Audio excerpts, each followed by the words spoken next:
2 साला अरमान अपने कमरे में बैठा है। हाथ में टेडी बेयर है और सामने प्लेट में खिचड़ी और हलवा रखा है। 2 साला अरमान बहुत प्यारा, शरारती और समझदार बच्चा है। उसे खिलौनों के तौर पर टेडी बेयर पसंद है और अपनी माँ की बनाई हुई हलवा और खिचड़ी खाना पसंद करते हैं। अरमान को अपने बाथटब में नहाना और मौसम में बारिश से लुत्फानंदोज होना पसंद है। बारिश बरसते देखकर अरमान खुशी से उछल पड़ा। वो घंटों बारिश देखना चाहता है। वैसे वो बारिश में नहाना भी चाहता है, लेकिन उसकी माँ उसे नहीं आने देती। बारिश का दिन था। अरमान बरामदे में आया और हाथ उठाकर बारिश की बूंदों को अपनी मुट्ठी में पकड़ने की कोशिश कर रहा था कि मामी तेज लहजे में बोली, अरमान जल्दी से अंदर आओ, गीले हो जाओगे तो बीमार हो जाओगे। मामी की आवाज़ सुनकर अरमान ने मुंह खोला और बरामदे में रखी कुर्सी पर बैठ गया। लेकिन उसका मुंह ज्यादा देर खुला न रह सका। उसकी सबसे बड़ी कज़न उसके घर के सामने रहती थी। उसने अपने घर में मुर्गियाँ पाल रखी थीं।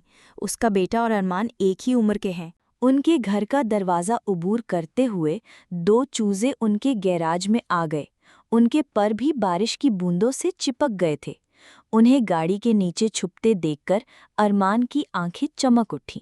और वो भागता हुआ बाबा के पास आया। उसका बाबा कंप्यूटर में मसरूफ था। अरमान ने हाथ पकड़कर कहा, बाबा, बाबा, कज़न के घर से 2 मुर्गी के बच्चे गैराज में आ गए हैं। ठीक है अरमान, वो जैसे आए थे चले जाएंगे। बाबा कोई ज़रूरी काम कर रहे थे, इसलिए उन्होंने ऊपर देखे बगैर कहा, अरे वो भीग रहे हैं। अरमान बरामदे में वापस आया और चूज़ों को पुकारा, बारिश में भीगना मत, बारिश में भीगना नहीं।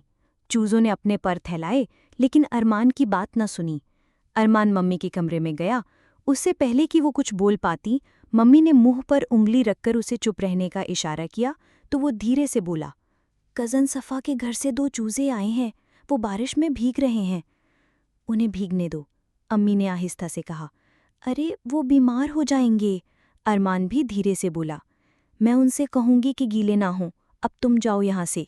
मम्मी बोली तो अरमान खामोशी से बरामदे में आ गया। भीगते चूज़ों को देखकर उसने कहा, उफ़, मुझे नहीं मालूम माँ कब आएगी, मुझे कुछ करना है। अरमान को ख्याल आया और वो चूज़ों को ढांपने के लिए अपनी छोटी छतरी उसके पास ले आया। और फिर चूज़े पहले घबराकर इधर उधर बिखरे, फिर डरकर छतरी के नीचे आ गए। अब वो गीले नहीं हो रहे थे, इसलिए उन्हें अच्छा लग रहा था और अरमान को भी गीला होने में बहुत अच्छा लग रहा था। काम से फारिग होकर बादा ने अरमान का सोचा। उसने अरमान को पुकारा। जवाब न मिलने पर वो बरामदे में आ गया। उसे गीला होते देखकर वो एक बड़ी छतरी लेकर उसके पास आया। उससे पहले कि वो कुछ कहता, अरमान ने मुंह बनाकर साफ किया, तुम बेचारी गीली हो रही थी, और तुम जिस मज़े से भीग रहे हो इसका क्या? अगर मैं बीमार हूं तो माँ मुझे दवाई देंगी। अगर चूज़ा बीमार हो जाए तो माँ उसके लिए दवा कहाँ से लाएंगी? हाँ, ये सच है। मैं सब कुछ समझता हूँ। तुम भी गीले होने की ख्वाहिश महसूस कर रहे थे ना?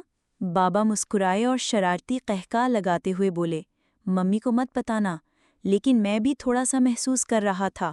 चलो अब अंदर चलते हैं, बाबा ने कहा। लेकिन अरमान भीगती चूज़ों को वहाँ छोड़ने को तैयार नहीं था। बाबा ने चूज़ों को अपनी हथेली में लेने की कोशिश की ताकि वो चूज़ों को कज़न सफ़ा के घर वापस कर दें। लेकिन फिर चुटकी बजाने की आवाज़ से वो चौंक गया। उसने देखा तो एक मुरली उसके पास आई। चिकन को देखकर चूजे चिकन के पास चले गए। अरमान ने खुशी से तालियां बजाईं। कुल कुल की आवाज़ के साथ मुर्गी ने दोनों चूज़ों को अपने परों में छुपाकर वापस ले लिया। बाबा खुश थे और अरमान पर फख्र करते थे जब देखा अरमान को चूज़ों की फिक्र थी और वो चूज़ों की देखभाल कर रहा था। अरमान के बाबा उसे अंदर ले गए और कपड़े बदलने में उसकी मदद की, और उसी दौरान उसकी मम्मी ने उसके लिए फ्रांसीसी टोस्ट बनाया और वो अपना पसंदीदा खाना खाकर लुत्फ़अंदोज़ हुआ।